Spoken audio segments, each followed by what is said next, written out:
কেমন লাগছে? ভালো লাগছে। ভাইটা এসছে, অর্ণবের ভাই। গিয়ে দাদাকে বলবি, দাদা তুই রিজেক্ট। হ্যাঁ একদম ঠিক। এখানটা একটুখানি অন্যরকম পরিবেশ রয়েছে।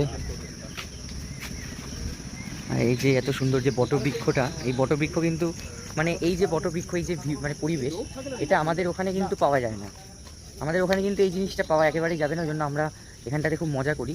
আমার যারা বন্ধুরা দেখবে, অনেকেরই বাড়ির সামনেটা এর থেকেও আরও সুন্দর হতে পারে, কিন্তু আমাদের কাছে এইটা মানে বিশাল ব্যাপার।